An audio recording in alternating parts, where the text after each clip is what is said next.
Hello everyone and welcome to another edition of What's on My Desk.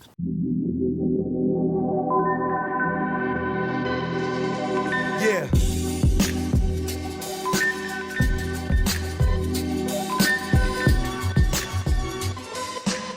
It's been a minute since I did one of these. This of course is the show that originated this channel. This is where it all started, because I started doing this on my Instagram story a while back, and then I realized that this can become a whole new show, and then I translated that onto a full-blown show on YouTube, and that's how What's on My Desk specifically was born, because I felt like Instagram was too much limitation on that, and production value obviously wasn't there, and sitting there with my phone and doing the story for every 15 seconds kind of didn't sit well with me. But in any case, I have been mixing shows up, as you guys have noticed. I've been bringing on Adrian. I did my first reaction video. I'm trying to mix things up. What's on My Desk has been around for a while now, and I just don't want the show to get stale, so I kind of try to substitute with other episodes. Oftentimes I'll substitute these things with travel videos. Of course, lo and behold, you guys know I haven't traveled since February, so I'm really itching to do a travel vlog and go somewhere. I'm hoping to visit the Middle East sometime soon, and hopefully Hong Kong. I haven't been to my office in Hong Kong since, last September. Been over a year since I've been there. My staff there misses me, or so they say. In any case, so what did I bring with me? Some sports-related stuff. Sports? And I'm going to start with the granddaddy of them all, and that is the Audemars Piguet Michael Schumacher lap timer. Now, it's no secret that Audemars Piguet goes back a while with Michael Schumacher as a brand ambassador. He had his own limited edition trio of Michael Schumacher's made, which arguably is probably still the most popular limited edition trio to date. You know, they made it in platinum, rose, and titanium. I've shown that watch on the show before, and of course, unfortunately, just a year after that, Michael Schumacher suffered a terrible skiing accident, leaving him in a coma. And slowly but surely, you know, his sponsors and brands that he was associated with sort of distanced themselves from him because he was in the spotlight, and Audemars Piguet was the one brand that did not. And just a couple of years later, they made another Schumacher, and this is the watch we're looking at today, the lap timer. Now, before getting into this, obviously this is a chronograph, seemingly a complex chronograph, and I'll get into those details in just a second, but I want to talk to you about chronograph for a second, because I feel like chronograph is one of those complications that people don't find to be all that complex. And I'm not even talking about split-second chronographs, just chronographs on their own. But in reality, if you think about it and you look at watch brands today, how many really, really good chronographs are really out there, right? In that ball game, I'm going to put Audemars Piguet. I'm going to put a Langenson into that mix. I'm going to put some Patek's into that mix. Like the recent 5270, I think is an excellent chronograph, but people tend to sort of dismiss the chronograph complication, where in my opinion, the chronograph is one of the most complex things that you can make in a watch, because it has to do with accuracy. The idea behind a chronograph is to time something, right? It's not that easy to achieve that in a mechanical timepiece, especially one that's actually affected by gravity as well, without a tourbillon per se. And that's why I would urge you guys to not just simply, oh, it's just another chronograph. No, a chronograph is a very pristine and high complication, for the lack of a better word, because there's not a whole lot of companies out there that can do a chronograph right. Of course, people don't care for it because they don't see much use for it. At the end of the day, iPhones, right? You can time anything you want precisely to the millisecond, but consider the fact that a chronograph, a rightly executed chronograph is probably one of the hardest complications to do, which is why my list of those that make precise mechanical chronographs is pretty short. And just to mention, I would put Vacheron in that category as well, as far as precise chronographs. Now, Audemars Piguet has had serious history concentrated on the chronograph dating back to the 1930s. But as of lately, they haven't put a whole lot of focus in that area, and for reasons I just said, because most people kind of saying, hey, chronograph, monograph, we don't really care. It's not as recognized. You know, they went into things like perpetual calendars, which were more recognizable, right? Things like tourbillons specifically, minute repeaters and things of that nature. And chronograph sort of lost its steam within the brand itself, not just aside of the market overall. But nevertheless, they decided to come back to their roots. And again, Audemars Piguet's roots, if you watch the video on history of Audemars Piguet, root back to complicated things. And they decided to come out with a chronograph of all chronographs, one that will blow the competition out of the water, and that is this Michael Schumacher lap timer. And here is this monster of a chronograph, as I call it. I'm not going to tell you the retail price of this watch just yet. I am going to tell you about just how complex this particular chronograph is, and to see why the price is actually justifiable. Humongous watch. So surprisingly, I mean, I say to myself, I can get away with it. This thing is humongous. I was just wearing a regular offshore, and let me put the two side by side so you kind of get an idea of the size difference here. my D serial officer looks like a baby next to this. Damn, boy, he's sick. Now I'm going to show you the back of this watch because this is actually important. So in a traditional split-second chrono, or retroponte as they call it, right, when the split-second push piece is pressed, one hand stops, allowing the reading of the intermediate time, right? The second hand keeps on going. Now when you press the split-second push piece again, the first hand will resynchronize with the second and both will continue the timing. Now in a lap timer, it has a single chronograph driving two central hands, which we can control independently via three push pieces. Obviously the conventional 2 o'clock start and stop, and the second one at 4 o'clock to reset the chronograph, and then the all-important third push piece at 9 o'clock, which is right here, and there's your two traditionals. Now when you press the third button, you'll stop one of the two simultaneously running hands and reset the other. The running seconds will jump back to 0 and start over while leaving the first lap where it is. Or if you press the button at 9 o'clock again, the stopped hand will jump to 0 and start running, timing a new lap, while the other hand will pause for you to record your time. And finally, you may also use the two second hands together as a standard chronograph with flyback. That may have sounded confusing. Let me confuse you even further. The Michael Schumacher lap timer chronograph is the first split-second chronograph of its kind because it has alternating consecutive lap timing functions and flyback functionality. And this is what makes this chronograph the most complex chronograph out there pretty much today.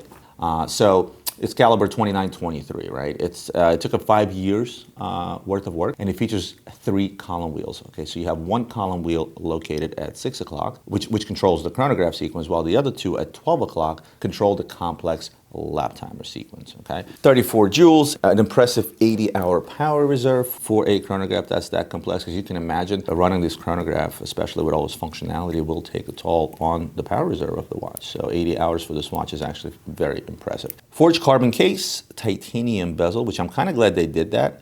Because the carbon, I told you guys before, it tends to chip if you bang it against something. So having that titanium bezel protect that is actually a good call. Titanium housing here on the side for the chronograph pushers, which are ceramic with a rose gold accent. Nice little touch. A lot of times they'll come out with these pieces, and again, the retail price originally on this watch was $229,500, something like that, around $230. I guess worth mentioning, limited edition of 221 pieces. And a lot of times to justify the price, a lot of companies go out there and embellish this stuff, right? There'll be a lot more precious metal. Audemars is not that company. I think the rose gold accents are just a nice touch in terms of overall design, and the concentration on the fact is that this is probably one of the most kick-ass chronographs ever made out there, period. And that's why I take my hat off to AP. They don't have to embellish this with gold, diamonds, et cetera, to justify the price. I think the price is extremely justifiable by how complex this chronograph really is. I know you guys want to know market price. Out of the gate, this thing was trading over list and slowly came down, and right now you can pick this watch up in the high 100s, just under $200,000. Again, holds its value fairly well, and I think the only reason you don't see this watch skyrocketing like every other Audemars Piguet is because it is a very big watch, and not everyone can swing wearing this particular watch. Not sure if they would be able to fit this caliber into a Royal Oak case. There's probably a reason why this is in the concept case.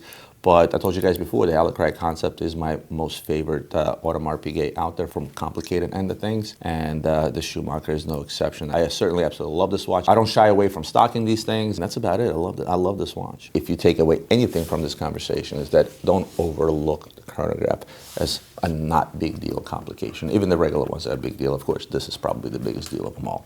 Let's move on. Since we're still talking about cars, I'm going to show you an oldie but a goodie, and that is a Richard Mille RM RM11.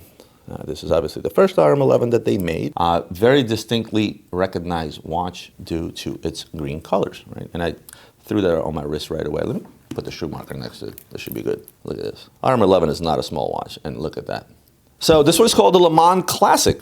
Right? And what is the Le Mans Classic? Le Mans Classic is a car race. It was founded around the time the company was founded in 2002, founded by Peter Otto and Richard Mille. Now, it sounds like you're like, wait a minute, Le Mans is an old race and blah, blah, blah, blah. Yes, it is an old race, but as I said, this was created in 2002, and it runs biannual, is that a word? Every 2 years, right? And it runs the same circuit that's used today to run the modern day 24-hour Le Mans race, right? It's 13.6 something kilometers, right? And the first Le Mans Classic by Richard Mille, 2002, was the first time since like the 20s where they actually closed down that circuit for use other than the 24-hour regular Le Mans race, right? I mean, you know, part of that course is actually a public road, which they closed down for that particular race. And this is the first time in 80 years that they actually closed it down for an event other than the regular Le Mans 24-hour race. And the idea behind this is to allow car owners and gentlemen, to see what it's like to race in probably one of the most iconic car races out there that's been around for many, many, many years, right? Now, you do have to have a special racing license, I'm not sure what they're called, in order to participate in that event. There are different classes of cars. They usually go by years, like 20s to 30s, 40s to 50s, et cetera, et cetera. So there's a few different races that take place there. Of course, this is for antique cars, so cars only built prior to 1979 are allowed.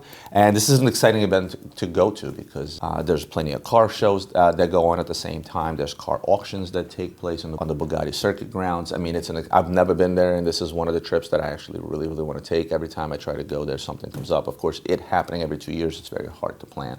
But anyway, enough about that. Let's talk about the watch, right? Now, this is a watch that goes back to the times when I was starting out in the business, and I remember selling this watch in titanium for 48,000 American dollars, where the rose gold I think I sold for 60 or 65,000. This was around the time when there was no Richard Mille hype. And today, this is a watch that trades anywhere from $140,000 to $150,000, which I don't remember what its original retail price tag was. I think when it came out, it was before he did that crazy price increase. So I think this thing only retailed for around $60,000 back then. So safe to say, this thing is still trading at almost triple its value, and rightfully so. What does surprise me is the fact that this is not a watch that trades over $200,000 to $300,000 like some of the other quote-unquote plastic models that they have. This is, one of the original Richard Milles out. This is one of the older ones, and now you have certain models from Richard Mille that are fetching buku dollars. The uber rare RM009, the uber rare 001, the 004, right? The models that started it all, right? Along with the RM006, which most people don't even know exists, right? But for some reason, this thing is slowly climbing on the back of the fact that there's a huge hype on the market. But again, Richard Mille is not about that collectability yet. The brand is 20 years old, right? So it's very tough to identify those iconic pieces, although a lot of people have. They've put away a bunch of 01s, 04s, and those that were lucky to find a 09 at the time are certainly holding on to that. But I think this is one of those guys. This is going to be that future collectible. Because remember, they did make only 150 of these. I think the rose gold version, they made either 50 or 100. Don't remember, don't quote me. But this is one of those sleepers because, how many Richard Mille chronographs out there can you pick up in the $150,000 price range today? Not a whole lot. I always liked this watch. A lot of people did not like the green. I happen to personally like the color green. I have a lot of sneakers in color green and things of that nature, so maybe I'm biased that way. But at the end of the day, rather than having a regular RM11, this is a bit of a gimmick. It represents more than just a watch. It literally represents a very iconic race that Richard Mille has created. Anyway, speaking of sports, let's move on to a brand that I always have trouble pronouncing. Linde Werdelin. Linde Werdelin. If you go on their website, it says, the brand was born out of a life-threatening event in the Swiss Alps. A 40-year friendship and an uncompromising drive for genuine quality combined with high functionality. Let me explain. This brand was born around the same time as Richard Mille, around 2002, and the two partners were Morten Linde and John Werdelin. I don't know if the R is silent, but let's call it Werdelin, right? And why do they mention tragedy? Well, because the idea was born out of a skiing accident, right? So in 1986, Bjorn, I'm not going to continue to try to pronounce the name, let's just call him Bjorn, right? So in 2002, he partnered with Morten Linde around the idea of a high-end sports watch which could, when required, be combined with a digital instrument to provide information for skiing or diving. I'm sure Ian can put a picture. This watch, if you look on the sides here and here, you can clip on all kinds of digital instruments that could be used by a skier, a mountain climber. I know somebody used that while climbing Mount Everest. They were one of the sponsors. Nevertheless, that was the whole idea behind it, and this brand was born. I guess it's worth saying that both of these guys are actually Danish, but the watches are designed and made in Switzerland for obvious reasons. Yeah, if it ain't made in Switzerland, people don't want to look at it, right? They have the Timer collection, they have the Speedo collection, and this is from the Oktopus collection. Of course, as the name suggests, it's inspired by the diving world, right? It has a very innovative case construction. And again, I don't want to go into much detail in regards to exactly how this case is made, but the idea behind it, or the testament that they put forth, is that the materials that they use and the design that they use, they ensure superb anti-corrosiveness. Wow, that's a bad word for me. That's a bad word for an immigrant, right? And obviously, watch being extremely waterproof. And of course, the biggest deal on this watch is the moon. Now, it's very tough to tell with my camera. Maybe Ian can pop a picture up from their website where they show that moon lit up. You can really gauge what that would look like underwater when it's dark as the moon is glowing. Phases of the moon is extremely important for divers, right? Tides and all those things are controlled by that, so obviously the moon phase functionality is pretty essential to divers. Now this is the version called Oktopus Crazy Universe. Why is it called Crazy Universe? Well, you can actually tell. You have some comets flying here, you have multiple planets that are engraved on here. Now this was done to celebrate their ability to work with grade 5 titanium, which is a pretty challenging case material, and I can see that. These beautiful engravings all over the case were done by Johnny Dowell. And before that he did the Octopus Reef, which obviously depicted underwater scenes where this depicts outer space. These little two markings down here, when the watch first came in, my QA department that receives all shipments, like, wait a minute, is this cracked? Is this chipped? No, this is part of the design. This is what the watch actually looks like. If you look at the picture on the website, I actually started questioning the same thing, thinking, wait a minute, is this cracked? And then I actually went on the website, looked at the picture, and it actually looks exactly like this. So no, that is part of the original design. Although I can see how someone could mistake that for a chip in the case. But I think it just adds character to the watch if you ask me. Obviously, I mentioned the photorealistic moon phase complication on the watch. The bracelet is something that needs to be talked about as well. Look at this titanium bracelet. It's extremely flexible, very comfortable on the wrist. By the way, I've worn this watch, right? And it also comes with some straps, right? They give you some extra straps for this stuff, right? Blue, lime green, black, and they're easily interchangeable in the case. Now, as far as value, the watch retails for $24,000 and some small change. This was one of those, I call them Instagram watches. If you remember a few years back, these things were all over the Instagram. You had all the popular Instagrammers, or all the popular influencers, they call them, you know, posting these watches tremendously. These guys spend a great deal of money on advertising, and you know what? They did okay, because especially when I first saw this, I said, oh, it's going to be one of those Instagram watches that's going to end up dying out and disappearing off the market, but yet here it is still. As far as retaining value, it trades at less than half its original price, which is still not bad for a brand that, you know, didn't hit it big like Richard Mille. These guys don't have sponsors, you know, like so of Rafael Nadal, right? But nevertheless, they're stuck around, they're still around, and they're still selling. I do get a request or two from these, and again, if I didn't think I could sell this watch, I wouldn't buy it, right? So pretty cool watch for the money. A lot of gimmicky things here.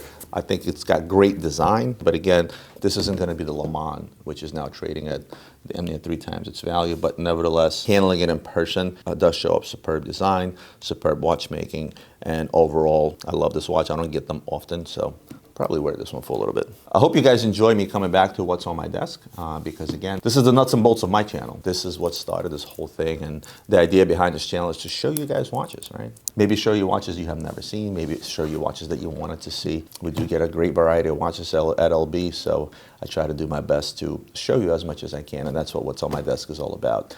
Other than that, you know what to do. Hit the like button, hit the subscribe button. If you're not a subscriber, share this video with your friends. This is what helps my channel grow organically, and other than that, I'll see you guys next Tuesday for more watch reviews and other videos.